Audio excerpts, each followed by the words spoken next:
নমস্কার, আপনারা দেখছেন নন্দুস কিচেন। নন্দুস কিচেনে আপনাদের সবাইকে অনেক অনেক স্বাগত জানাই। আজকের রেসিপিতে থাকছে পালং শাক ভাজা। এই রেসিপিটি বানানো খুবই সহজ ও চটজলদি বানিয়ে নেওয়া যায়, আর খেতেও অসাধারণ হয়।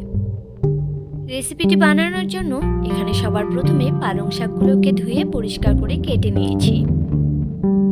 3-4টে আলু ছোট ছোট টুকরো করে কেটে নিয়েছি। আর লাগছে ডালের বড়ি, মটরশুঁটি, চেরা কাঁচা লঙ্কা আর কয়েকটা রসুনের কোয়া থেতো করে নিয়েছি। ডালের বড়িগুলোকে প্রথমে ভেজে নেব। তার জন্য কড়াইতে দিয়ে দিলাম সর্ষের তেল। এবার ডালের বড়িগুলোকে দিয়ে বেশ সুন্দর করে ভেজে নিতে হবে। বড়িতে লালচে রং ধরে আসলেই বড়িটাকে নামিয়ে নেব। আমার আজকের ভিডিওতে যদি কোনো নতুন বন্ধু হয়ে থাকেন তাহলে আমার চ্যানেলটিকে সাবস্ক্রাইব করে আমার পাশে থাকার অনুরোধ রইল। বড়িটাকে ভেজে তুলে নিয়ে ফোড়নে দিয়ে দিলাম সামান্য পরিমাণে কালো জিরে আর রসুন কুচি। রসুন কুচিটাকে হালকা নেড়ে নিয়ে কেটে রাখা আলুগুলোকে দিয়ে দেব। এবার আলুটাকে তেলের সাথে ভালো করে একটু নেড়ে চেড়ে নিচ্ছি। তেলের সঙ্গে আলুটাকে ভালো করে মিশিয়ে নিয়ে এর মধ্যে দিয়ে দিলাম সামান্য পরিমাণে একটু লবণ। এতে আলুর স্বাদটা ভালো আসবে।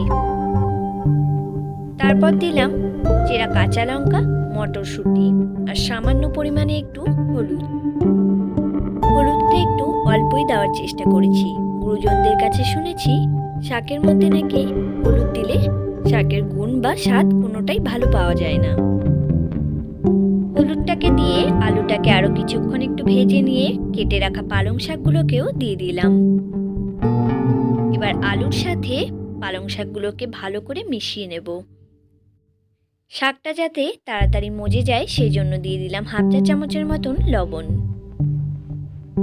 লবণটাকে শাকের সাথে ভালো করে মিশিয়ে নিয়ে ঢাকনা চাপা দিয়ে দিলাম 3-4 মিনিটের জন্য।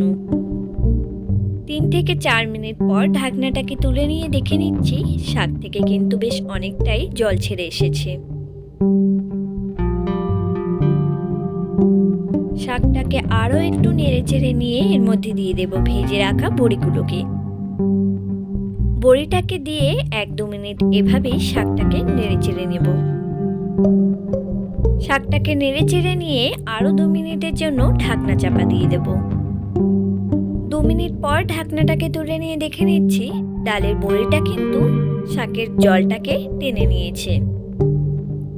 শাকটাকে আরও একটু নেড়ে চেড়ে নিয়ে এর মধ্যে দিচ্ছি ধনেপাতা কুচি।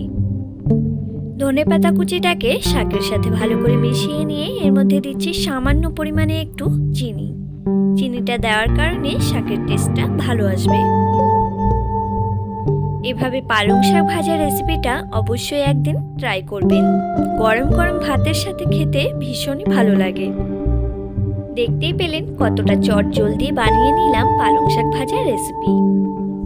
আমার আজকের রেসিপি যদি আপনাদের একটুও ভালো লেগে থাকে তাহলে প্লিজ একটা লাইক আর আপনার বন্ধুদের সঙ্গে ভিডিওটি শেয়ার করে দেবেন। কমেন্ট করে জানাতে একদম ভুলবেন না। তাহলে আজকের ভিডিওটা এই পর্যন্তই। ফিরে আসছি খুব শিগগিরই নতুন একটি সুস্বাদু রেসিপি নিয়ে। ততক্ষণে আপনারা সবাই ভালো থাকবেন, সুস্থ থাকবেন।